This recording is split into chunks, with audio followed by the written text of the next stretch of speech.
Hey guys, hope everyone's having a good day and is ready for another video. So today we'll do a video on why either you should be a spinner or glider in shot put, and we'll go over the pros and cons of each, what kind of athlete kind of fits both the best, and why you would do a spin and why you would do a glide. And I hope you guys will enjoy the video. So let's get to it. So first and foremost, let's just cover, what a spin and glide are. So on the top is a spin or a rotational shot putter, and on the bottom is a glider. So let's just go over both. So as you can see, very distinct differences. Let's just go over that again.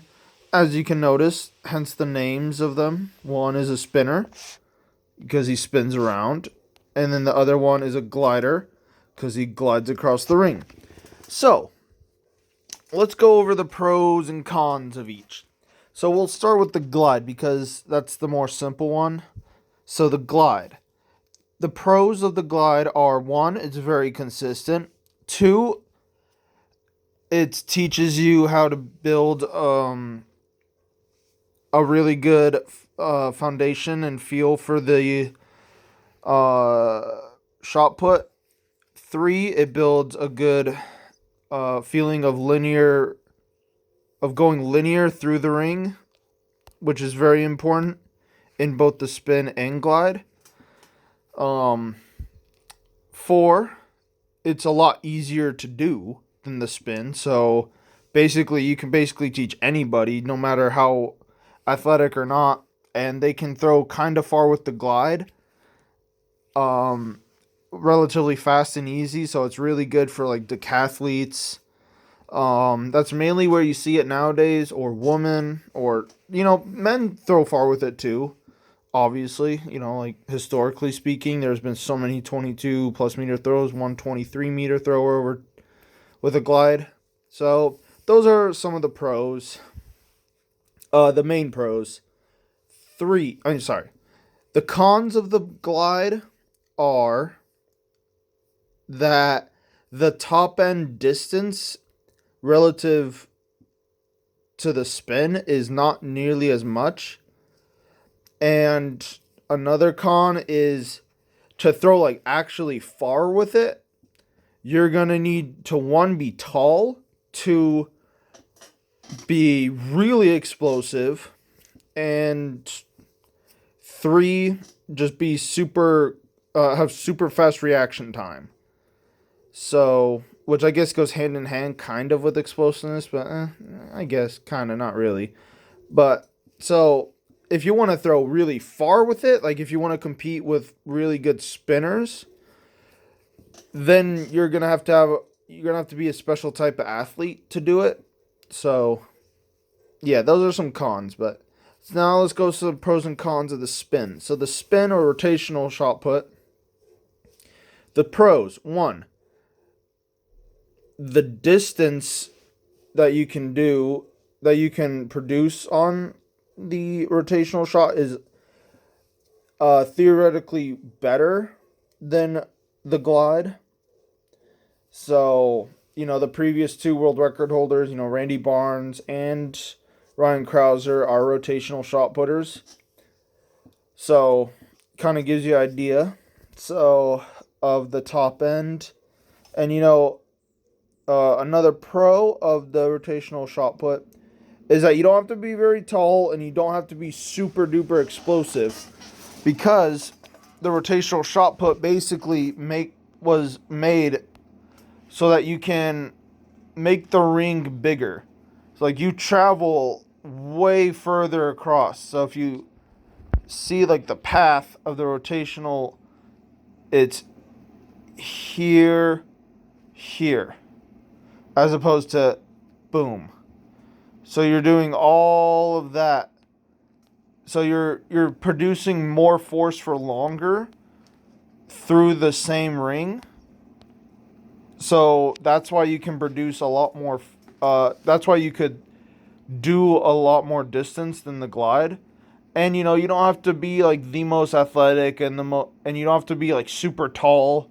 Like most good rotational shot putters are honestly like 6 foot tall or like 5'10", like kind of average height. And like a 5'8" guy can rotational shot putter that's really good can throw as far as a lot of gliders. So it kind of just favors shorter guys a lot more. So that's really like the top ends, and I guess another pro is it's just fun. Um, and but the cons. So the cons, one of them is it's a lot more. It's a lot harder to do, and it takes longer to master. And two, is well, I guess yeah, it's less consistent. Yeah, I mean those are really the only two cons I can think of. Yeah, it's just harder to do because there's just more moving parts, and then it's just a lot less consistent. But I will say, if you're actually really good at it, you can be really consistent. But it just takes a while to be consistent at it. But there's just a lot of things that can go wrong. So yeah, you just got to be careful of that. So, um, let's go to why why would you do each? So I kind of already hinted at this, so let's just start with the glide. The glide. Why would you do a glide? Well, one, if you're just it's your first year throwing shot put, I recommend everyone doing in their first year learn the glide, because even if you transition to the spin in your second year or whatever, whenever you do it, the glide builds really good foundation. In the spin, it teaches you, one, how to be aggressive, two, how to move through the ring in a linear fashion, which you have to in the rotational shot, because one of the biggest things wrong I see in a lot of rotational shot putters is that all they do is just spin around, and they don't actually, if we look here, you see how he moves linearly? So he does pivot, sprint, pivot, and then pivot. Or linear, sorry. And here is the same thing. Like, so the glide teaches you how to, one, stay back over your right foot, and it's a lot easier to do it. Two, get over the toe board a lot better. And three, just gives you really good release mechanics and teaches you how to stay on the shot a really long time, how to hold your shoulders back, and let the legs work. It just teaches you a lot of really good things. Um, so, and the other reason you would use a glide is basically, if you're a deck and stuff, just because, or like a deck or a HEP or like a multi-eventer, because it's just a lot simpler and it doesn't take as much brain power to remember what to do. And like you don't have to throw like insanely far in the deck in the HEP, especially in shot put, especially because most like decks and HEPs aren't even strong enough to actually throw far in the shot unless you're like elite. So I mean, like, and if you have to like if you have to learn 7 or 10 other events, it's just a lot simpler to do the glide. And most heptathletes and most decathletes are just already really explosive and probably kind of tall, so they kind of already fit the build of a glider. So I don't really teach the, unless for the decathletes they're really good at the spin in the discus, unless they can do like a full throw. Probably don't do the spin in the shot if you're a decathlete or a heptathlete.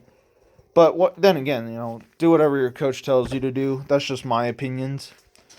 So then why would someone use the spin? Well, like I said, you don't have to be like the most superb athlete in the world. You don't have to be super tall. You don't have to be super explosive. Again, all those things help. Just like in any sport, it's probably always good to be explosive and tall and coordinated and all that. Okay, you do have to be really coordinated to do the spin, like good. But I mean, it doesn't take like the most supreme athlete to throw far with the spin compared to the glide. So that's basically what I'm saying.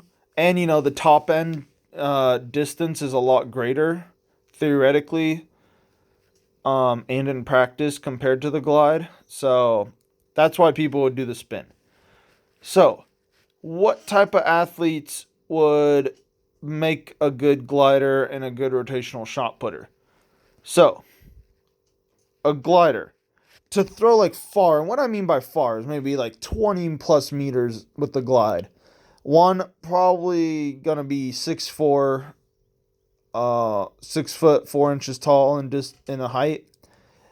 Really long arms, just super super dumb explosive, because you just gotta be to throw the glide. Just because you're not creating as much momentum, you're relying a lot more on your muscles, and like you just have way less time to work the ball in the ring compared to the rotational shot.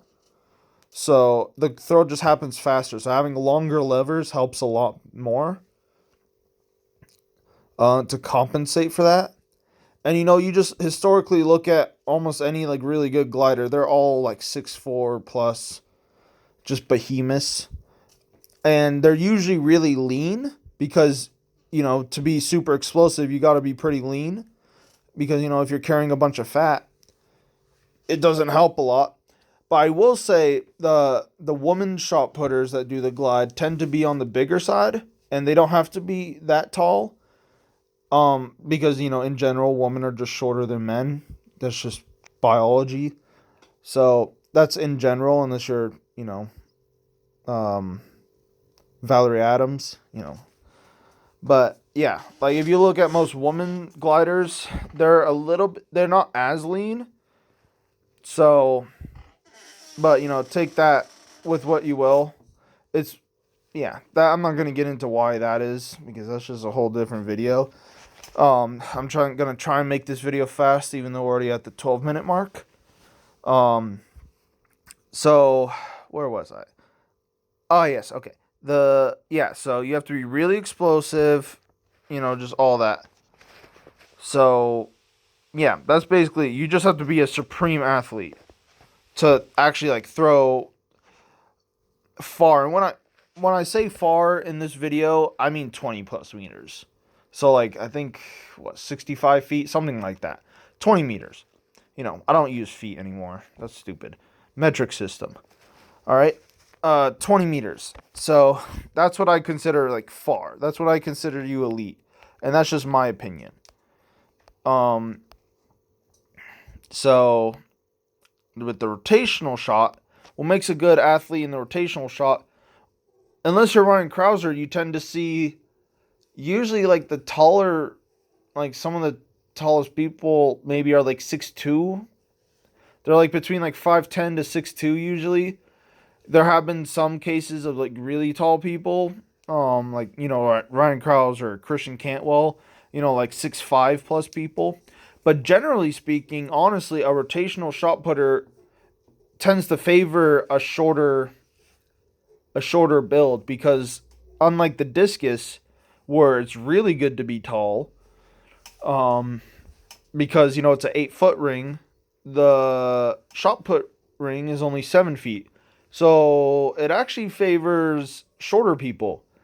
And there are videos of Ryan Krauser talking about how like his perfect builds for a shot putter, and he said like 6'3" to 6'4", just like a 7 foot wingspan, and just lean 280 to like 300. Just, and I agree, like that's like pretty much the perfect build for like any thrower. But if you look at historically speaking, a lot of like really really good shot putters that do the rotation are like 6 foot, like 5'10", 6 foot, 6'1". Just because like Joe Kovacs is like 5'10", maybe 6 foot. Walsh I think is like 6'1". Like Adam Nelson was like 5'10". Reese Hoffa was like 5'10". Just to name a few. and they threw like 22-40 plus. So, and in Joe Kovac's case, 23 meters. So I mean, it favors the taller people because you can do a lot more in the ring when you don't land so early. And what I mean that because like if you're taller, you have longer limbs, so you won't be able to just work the ground a lot. Not work the ground. I'm not explaining this in the best way. I hope you get what I'm trying to say. Is that because it's a smaller ring, basically, a shorter person can sprint more across the ring, can generate a lot more force for a longer period of time than a taller person. So it's actually more advantageous to be shorter in shot put, unless you're Ryan Krauser, who was a glider in his youth and high school, except for I think like his senior or junior year. But for a lot of his career, he was a glider, which makes sense because he's like 6'7" and an absolute behemoth and an absolute athlete.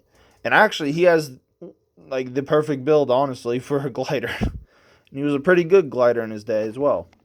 So, but yeah, I'm just talking about Ryan Krauser just because one, he's the GOAT, and two, he just happens to be really tall. Um, and for those of you who don't know who Ryan Krauser is, this is not Ryan Krauser. This is Manuos.